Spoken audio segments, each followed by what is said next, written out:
Hi, my name is Ted Pavlic, and today I would like to talk to you about how my lab applies animal behavior, principles from animal behavior, to engineering design. So I work with systems like these tiny little robots, like these grit spots that you see here, and we look at problems like, for example, if you look at a line of these things, little convoy of these things, there's just 3 here, but you could imagine a string of 30, and imagine a problem where the tail robot here it would like to know the position of the head robot here, but the only information available to the tail robot is the position of the robot directly in front of it. So the tail robot is the only one who has any idea of its absolute position. The rest of these are basically not localized at all. They're just following the robot ahead of them. And there is no wireless communication available. So the tail robot just has to look at how the robot in front of it moves, and then maybe is able to then figure out how the head is moving. And so when we go to these sort of problems, especially where they're severely communication constrained, we start asking, well, how would an ecologist solve this particular problem? What would an ecologist do?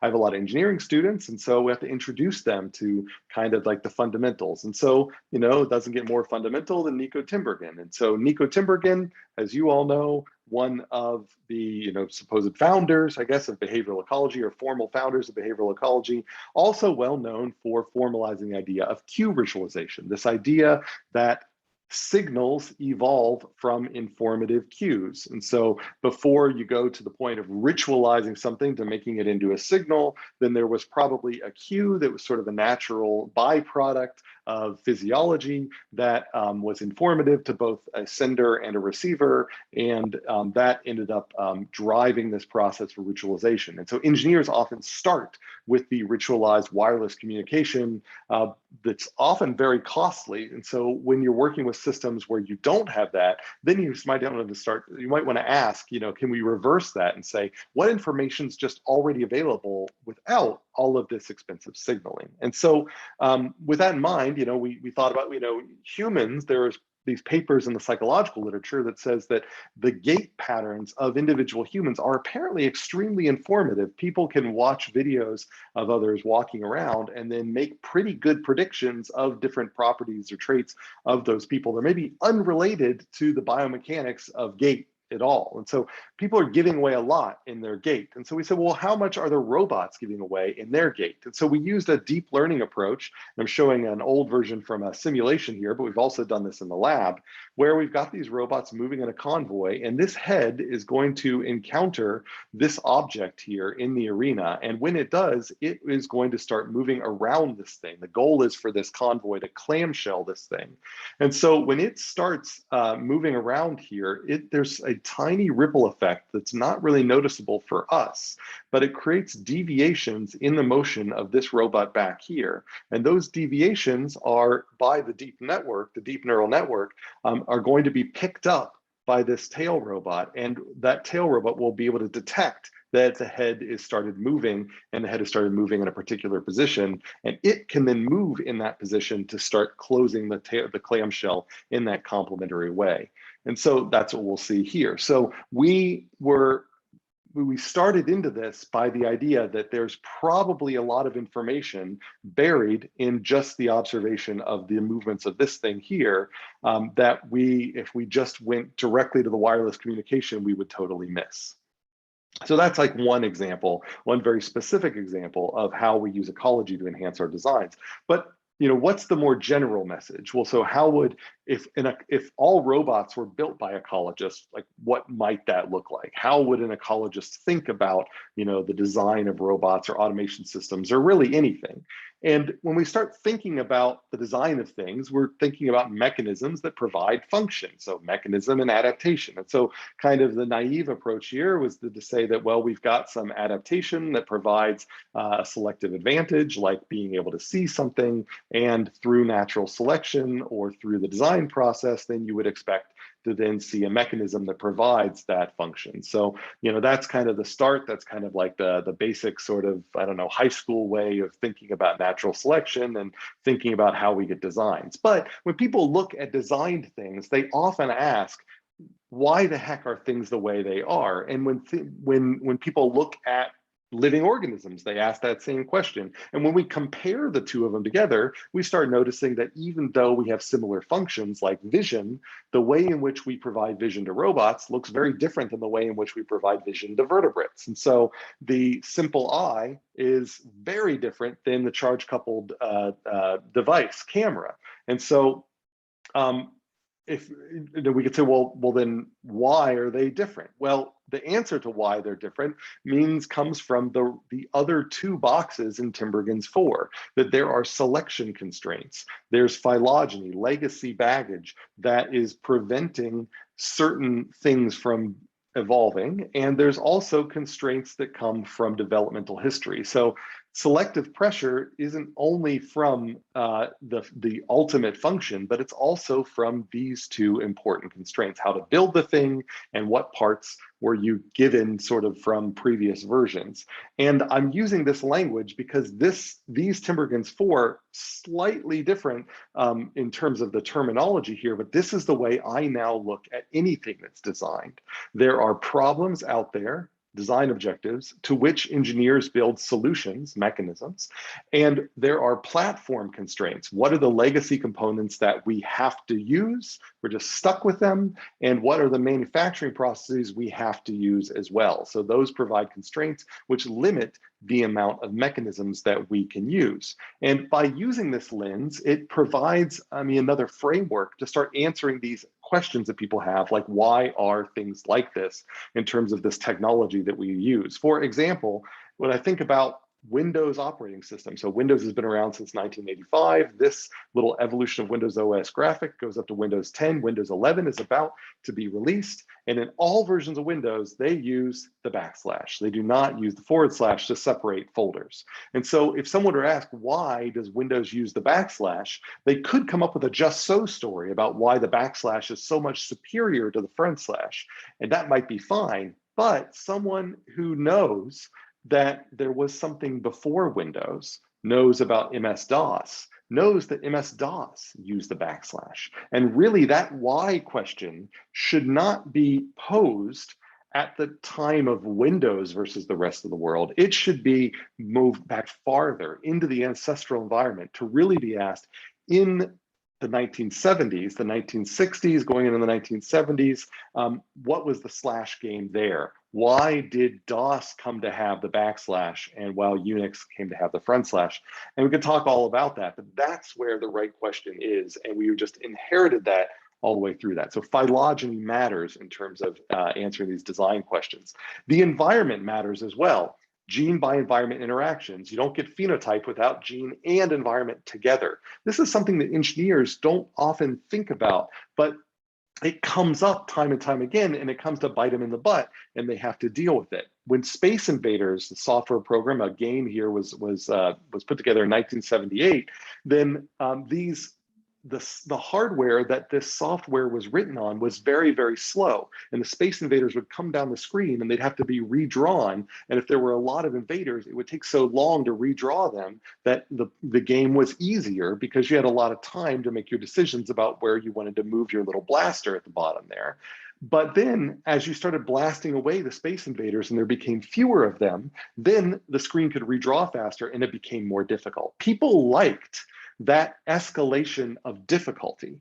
When then they took Space Invaders as it was originally written and then put it on hardware, say 10 years later, that hardware was so much faster that there was really no difference from redrawing the whole screen to redrawing a fraction of the screen. And that escalation of difficulty wasn't there. And they had to go back into the Space Invaders code and add that difficulty back in, or create it as a formal part of the software. So that's an example where this function emerged not through the software itself, but through the combination of the software and the hardware, the genes and the environment. And when the environment changed, the only way you got that function back was by incorporating that function into the genes, incorporating that into the software. And so G by E, we really should be thinking about that when we're designing, but we often forget about the role of the environment in our designs. Now, that's the way I look at designs as they are and how they came here to be. When I look at designs on building, I also find this to be very useful. And so a lot of times people, when they look at a nicomnumoid wasp or a parasitoid wasp, they look at superficially and say a wasp looks nothing like a vacuuming robot or an undersea exploration vehicle or an autonomous military drone. But if we forget about the different mechanisms, which really are only there because there's different constraints, we can actually see that there is a unifying function here. This wasp, this parasitoid, has a finite number of eggs that she needs to lay in an efficient way all throughout her habitat before she runs out of those eggs. I can find that exact same problem on all of these three vehicles. So in grad school, what we did is we said, let's look at how the behavioral ecologists built models to understand what that wasp was doing. Models that actually overlap with foraging, a different problem, kind of further extending this idea that function really unifies these contexts together. And we said, well, we can take the models that they built and we can generalize them a little bit more so that they are more applicable to engineering systems. And in this time, I just wrote this paper intending to apply all of these foraging methods to similar problems in robotics. But it turns out somebody from the communication literature picked up on that, and they found a new way to implement multi-radio Wi-Fi networks that could provide high bandwidth at very low energy just by plugging in slightly different in this case, you could call them fitness functions, but slightly different mathematics, but the underlying framework was the same. And so in the end, whether it be these Wi-Fi networks, the undersea vehicle, the air vehicle, the Roomba, whatever, all of these things together have the same objectives, fulfill the same functions as this parasitoid wasp, as this ichneumoid here. And so that's an example of how function can expand our minds and help us link from some areas in nature to engineered systems, which appear not to have anything to do with that.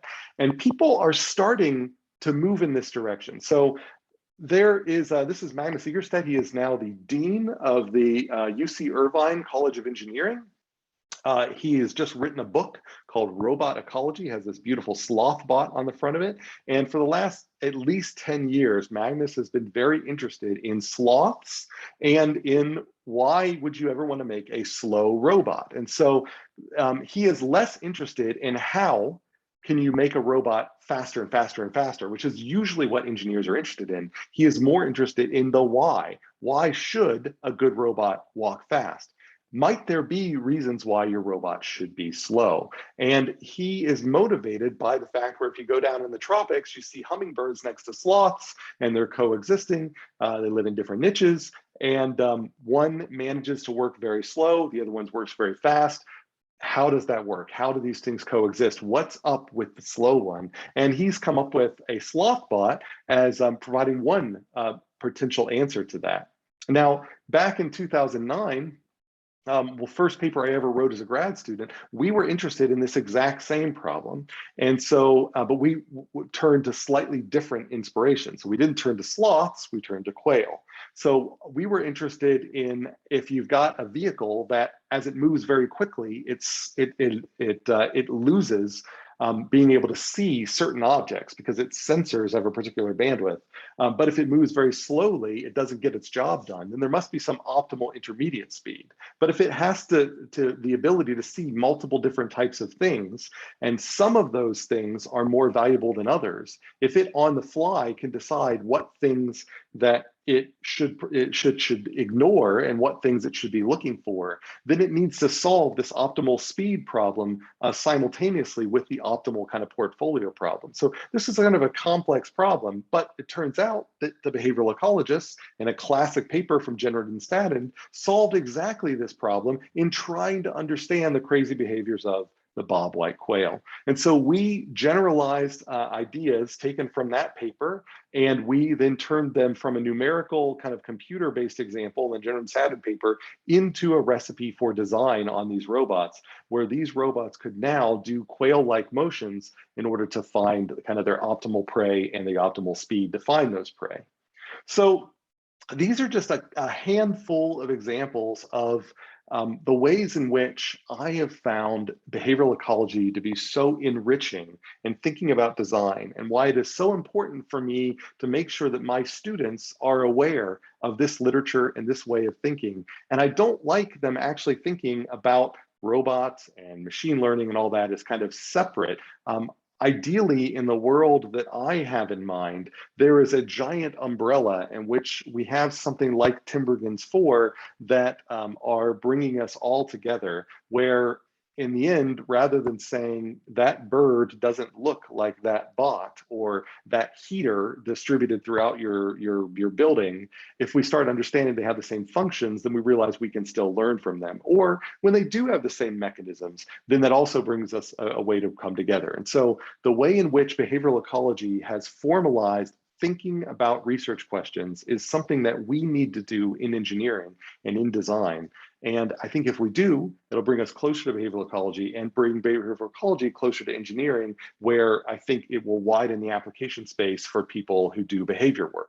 I think the Googles of the world, the Amazons of the world, the Boston Dynamics of the world will someday be hiring animal behaviorists to do this type of work.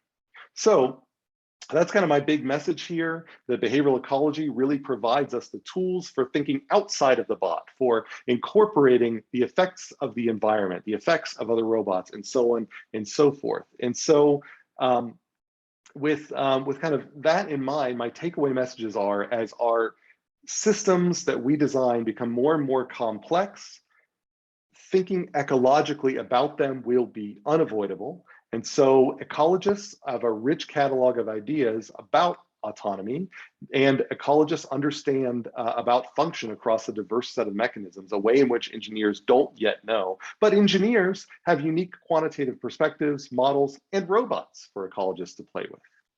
So that's all I've got for you today. I appreciate your time, and I look forward to chatting with you during ABS. Please feel free to reach out, and I'll also be giving this talk live during the Past Presidents Symposium session.